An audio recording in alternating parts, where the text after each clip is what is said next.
Varicose veins కి సరైన చికిత్స కోసం సంప్రదించండి ఎవిస్ హాస్పిటల్.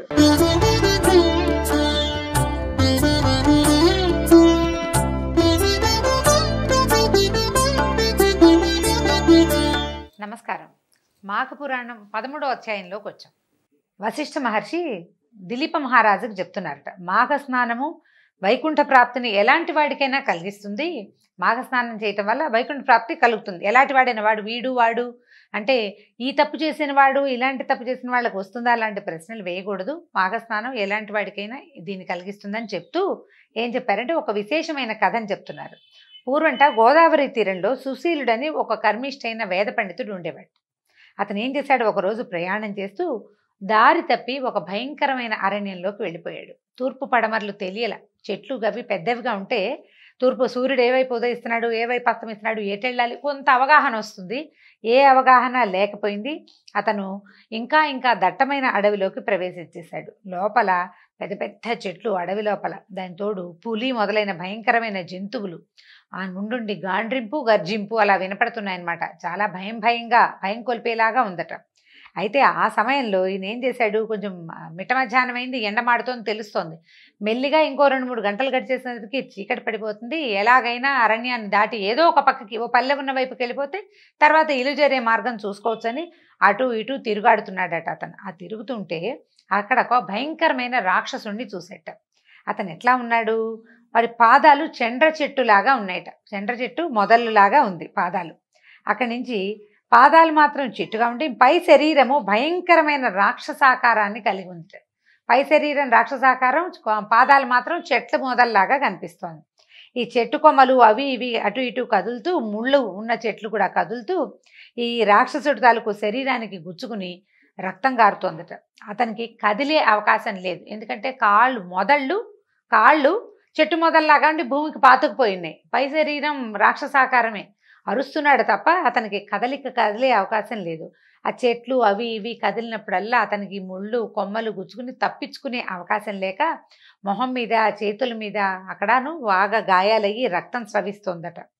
అయితే అది చూసేసరికల్లా పైగా వాడు ఏడుస్తున్నాడు కూడా రాక్షసుడు. మరి నొప్పి మంట పుడుతుంది, అది అణుచుకుని ఇంకో పక్కకి వెళ్ళే అవకాశం లేదు. పెద్దగా అరుస్తున్నాడు, ఏడుస్తున్నాడట.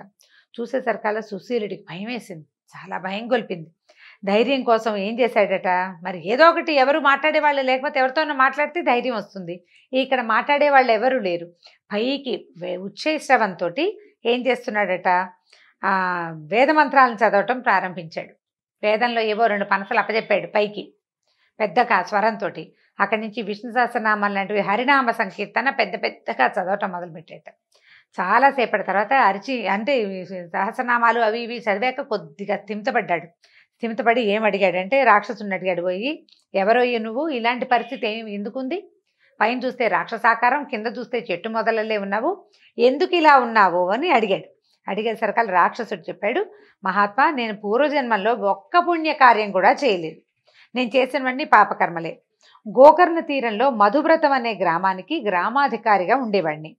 అందరితోటూ అన్ని విషయాలను మాట్లాడేవాడిని. కానీ ఎవ్వరికీ ఏ పని ఎప్పుడూ చేసిన వాడిని కాను. ఎంతో ధనం కూడబెట్టాను, కానీ ఏనాడు ఎవరికేమీ ఇవ్వలేదు. స్నానదాన పూజాధికాలు వేటిని నేను ఆచరించలేదు. దైవ పూజ అంటే ఏమిటో తెలియదు నాకు.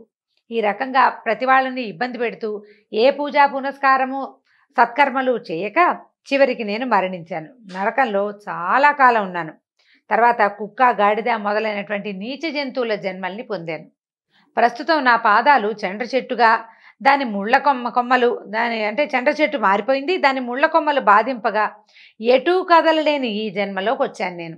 అంటే ముందు జన్మలేమో కుక్క గాడిద మొదలైన సాధారణ జంతువు జన్మలు వచ్చి, ఈసారి ఎట్లా వచ్చిందంటే వాడి మొదలు మాత్రం అంటే పాదాలు మాత్రము చెండ్ర చెట్టు, పై శరీర భాగం ఉంది. చెండ్ర చెట్టు కదిలితేనే దానికి సన్నటి ముళ్ళు ఉంటాయి, అవి గుచ్చుకుని బాగా బాధపడుతున్నాడు. ఏమీ కదలలేను, మరణం వచ్చేదాకా నేను ఇలా ఉండాల్సిందే అని చెప్పి, నీలాంటి పుణ్యాత్ముడిని చూడడం వల్ల ఈ మాత్రం నాకు పూర్వస్మృతి కలిగింది నాయన. నువ్వు పుణ్యాత్ముడివే కాక నువ్వు చదివినటువంటి వేద పనస వల్ల, విష్ణునామ సంకీర్తన వల్ల నా పూర్వజన్మ ఏదో ఏ చెడ్డ పని వల్ల ఏ సత్కార్యము చేయకపోవటం వల్ల నేను ఇలా అయ్యాను, నాకు స్మృతి కలిగి తెలిసింది అని చెప్పాడు. అని చెప్పి ఏమన్నాడు, ఎట్లా అయినా నువ్వు నన్ను రక్షించాలి నాయన, ఎంతోమంది ఈ అడవిలో తిరుగుతారు, ఎవరిని చూసినా నాకు అరుపులు కేకలు వచ్చేవి కానీ ఇలా ఊహ రాలేదు. నిన్ను చూశాక నాకు ఆ ఊహ అంటే నాకు ఆ విషయం అర్థమైంది. కాబట్టి దయచేసి నన్ను ఇందులో ఇచ్చి రక్షించు నాయనా అని పరి విధాల బతిమలాడట. సుశీలుడు కూడా వాడి స్థితికి చాలా విచారించాడు. అయ్యో పాపం అని వాడిని ఉద్ధరించాలని భావించి, పోయి ఇక్కడ సమీపంలో నీళ్లున్నాయా అని అడిగాడు. ఎక్కడైనా నీళ్లు చెరువు ఏమైనా ఉందా అంటే ఏమన్నాడు, 12 యోజనాల దూరంలో ఇక్కడి నుంచి 12 యోజనాలు వెళ్తే అక్కడ చెరువు ఉందని చెప్పాడట. చెప్పేసరికల్లా ఇతను ఏం చేశాడు, నీకు సంతానం ఉందా అని సుశీలుడు కనుక్కున్నాడు. పిల్ల జల్లా ఉన్నారా అంటే ఇది సరిపోయేటప్పటికి నీకు పిల్లలు ఉన్నారా అని అడిగాడు అనమాట. అప్పుడు రాక్షసుడు ఏం చెప్పాడంటే, నాకు ఆ జన్మలో 4 పుత్రులు, వాళ్ళు నాలాంటి వాళ్ళే, వాళ్ళ సంతానం కూడా అలాంటిదే. ప్రస్తుతం నా వంశం వాడు భాష్కలుడు అనేవాడు గ్రామాధికారిగా ఉన్నాడు అని చెప్పాడు. అందరంతే, నా కొడుకులు వాళ్ళు నాలాంటి వాళ్ళే, వాళ్ళ పిల్లలు నాలాంటి వాళ్ళే, కానీ నా వంశానికి చెందిన భాష్కలుడు అనేవాడు అక్కడ అధికారిగా ఉన్నాడు. అయితే సుశీలుడు ఏమన్నాడంటే, పోయి నువ్వు ధైర్యంగా ఉండు నాయనా, నేను నీ వంశం వాడితోటి మాట్లాడి నీకు వచ్చిన ఆపదని పోగొడతానని చెప్పాడట. సరే, రాక్షసుడి పూర్వజన్మలోని వంశంలో ఉన్న వాళ్ళని వెతుకుతూ, అంటే ఆ భాష్కలుడు అనే వాడిని వెతుకుతూ సుశీలుడు ఆ గ్రామం వైపు వెళ్ళిపోయాడట. అప్పుడు ఆ భాష్కలుని ఎక్కడున్నాడో కనుక్కున్నటువంటి సుశీలుడు ఇతని తాలూకు పూర్వజన్మ వృత్తాంతం అంతా చెప్పాడట. నీ పూర్వీకుడికి ఇలాంటి ఉంది నాయనా, అతను అట్లా అడవిలో చెండ్ర చెట్టు మొదలుగా ఉండి పైభాగం రాక్షసాకారం నుండి చాలా బాధపడుతున్నాడు అని చెప్పాడు. చెప్పేసరికల్లా భాష్కలుడు అడిగాడు, బాబు ఇంత పని చేశారు మీరు, అక్కడ చూసి వచ్చి ఇప్పుడు నాకు తెలియజేశారు, ఇతనికి ఆ బాధలు పోయి నా పూర్వీకుడు నా వంశంలో పెద్దవాడైన వాడు హాయిగా అంటే స్వర్గంలోకో లేకపోతే ఏదైనా ఉత్తమ గతిని పొందే మార్గాన్ని సూచించమని అడిగాడు. అడిగేసరికల్లా అయితే ఈయనేం చెప్పాడంటే, నువ్వు మాఘమాసంలో నదీ స్నానం చేయమని చెప్పాడట సుశీలుడు. శివుని కానీ కేశవుని కానీ నీ ఇష్టదైవాన్ని కానీ పూజించు, పురాణము చదువు లేదా విను, బ్రాహ్మణులకు యథాశక్తిగా భోజనం పెట్టి వస్త్ర సువర్ణాది దానములు చెయ్యి. దీనివల్ల నీ పాపాలు పోయి నీకు పుణ్యం కలగటమే కాకుండా పూర్వులైన నీ పితృదేవతలకి కూడా పాపక్షయము పొంది పుణ్యలోకముల్ని అందుదురు. అంటే పాపక్షయం కలుగుతుంది, పుణ్యలోకం అందుతుంది అన్నమాట. కాబట్టి నువ్వు ఈ స్నానాలు 7 విధాలు నాయన, స్నాన విధి నేను చెప్తాను, ఈ విధుల్లో ఏదైనా పాటించచ్చు అని చెప్తూ ఏం చెప్పాడు, మాఘ స్నానం చేయి, నువ్వు కనుక స్నానం చేస్తే నీకే కాదు నీ పితృదేవతలు కూడా, నీ ముందు తరంలో ఉన్న పెద్దవాళ్ళకు కూడా ఆ పుణ్యం దొరుకుతుంది, అంటే లభిస్తుందని చెప్పాడు. చెప్పి ఏం చెప్పాడంటే, మంత్రాలు చదువుతూ చేసే స్నానం మంత్రస్నానం, మట్టిని రాసుకొని చేసే స్నానం మృత్తికా స్నానం, భౌమ స్నానం అని కూడా అంటారట దాన్ని. తర్వాత మూడోది ఏం చెప్తున్నారు, భస్మమును శరీరానికి రాసుకుని చేసే స్నానాన్ని ఆగ్నేయ స్నానము అంటారు. తర్వాత గోవులు నడిచినప్పుడు పైకి ఎగిరిన దుమ్ము మీద పడినట్లుగా చేసుకుంటే దాన్ని వాయవ్య స్నానం అంటారట. గోధూళి గనక మన మీద పడితే దాన్ని స్నానంగా భావిస్తే అది వాయవ్య స్నానం అంటారట. తర్వాత నదులు చెరువులు మున్నగు వాటిలో చేసే స్నానాన్ని వారుణ స్నానము. తర్వాత ఎండగా ఉన్నప్పుడు వానలో గనక స్నానం చేస్తే, అంటే ఎండ వాన కలిసి వచ్చినప్పుడు కనుక ఆ వానలో గనక స్నానం చేస్తే దాన్ని దివ్య స్నానం అంటారు. ఆఖరిది మనసులో శ్రీహరిని స్మరించుకుంటూ ఎక్కడ స్నానం చేసినా కూడా దాన్ని మానస స్నానము అంటారు. కాబట్టి ఏం చెప్తున్నాడు, ప్రాతకాలంలో స్నానం చేయలేని అశక్తులు, వృద్ధులు, రోగిష్ఠులు, అనారోగ్యంతో ఉన్నవాళ్ళు వీళ్ళు తడి వస్త్రంతో శరీరాన్ని తుడుచుకోవచ్చు. జుట్టు ముడేసుకుని స్నానం చేయాలి, జుట్టు విరబోసుకుని స్నానం చేయకూడదు. తల స్నానం చేశాక తల ముడేసుకున్నాక శరీర స్నానం చేయాలట అని చెప్పాడు. స్నానం చేసేటప్పుడు అంటే ఎక్కడైనా మనం నదిలో కానీ వాపి కూప తటాకాదులో స్నానం చేసేటప్పుడు పురుషులు తప్పకుండా కౌపీనం ధరించాలి, వివస్త్రలుగా నీటిలోకి దిగకూడదు. మగవాళ్ళు కౌపీనం ధరించాలి, స్త్రీలు చీరని పైనుంచి కిందకి చుట్టబెట్టుకుని స్నానం చేయాలన్నమాట. ఒకవేళ మనం ఏం చేయాలి, ఇలాంటప్పుడు భగవంతుని స్మరించేటప్పుడు తుమ్ము కానీ సడన్గా గొంతులోకి ఫ్లమ్ వచ్చేస్తుంది, ఉమ్మేయాల్సి వస్తుంది, ఆవలింత కానీ మాలిన్యం ఏదైనా మురికిని ముట్టుకోవడం కానీ దుష్టులతో మాట్లాడడం మొదలైనవి తప్పనిసరి అయితే ఆచమనం చేయాలి. స్నానం అప్పుడు కూడా, స్నానం చేసేటప్పుడు కూడా ఇలాంటి పరిస్థితులు ఏమన్నా అంటే నదీ స్నానం చేసేటప్పుడు అనమాట, అప్పుడు ఆచమనం చేయాలట. తర్వాత భగవంతుని స్మరిస్తూ కుడి చెవిని తాకాలి. మనం స్తోత్రాలు అవి చదువుకుంటాం చూడండి, దేవుడి దగ్గర కూర్చుంటామా, విష్ణుదాసనామం 11 సార్లు, ఆదిత్య హృదయం 11 సార్లు అలా పెట్టుకుని చదువుతుంటారు చాలామంది.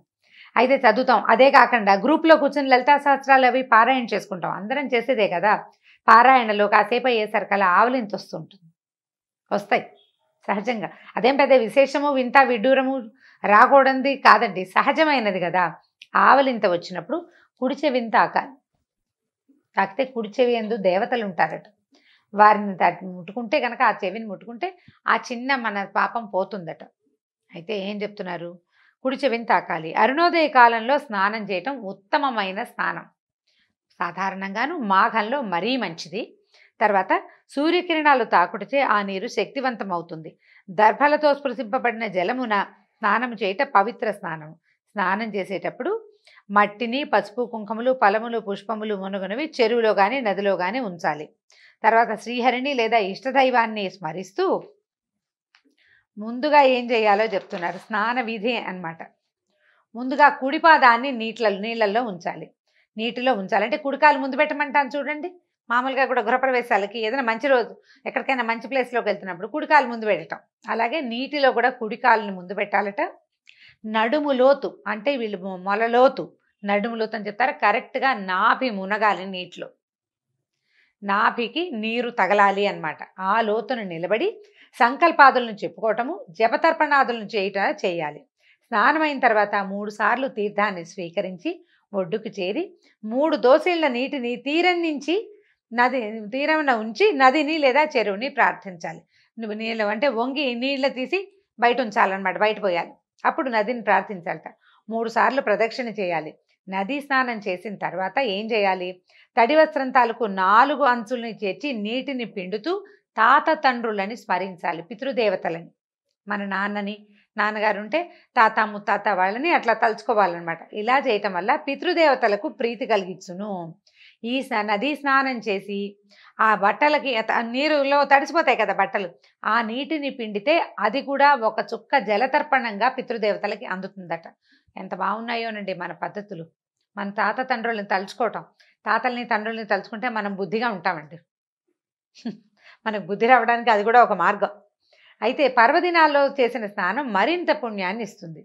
స్నానం చేసేటప్పుడు ఆపోహిష్టాది మంత్రాలని చదువుతూ చేసుకోవచ్చు. మంత్రం రాని వాళ్ళు ఇష్టదైవాన్ని స్మరిస్తూ నీటిలో మరల మునగాలన్నమాట. సూర్యుని, గంగను, దేవతలను తలుచుకొని నమస్కరిస్తూ ప్రదక్షిణం చేయాలి. గంగా యమునాది నదుల్ని తలుచుకుని నీటిని వేళ్లతో గీయవలని ఇలా అనాలట. గంగా యమునాన్ని తలుచుకుంటూ నీటిని వేళ్లతో గీయాలట.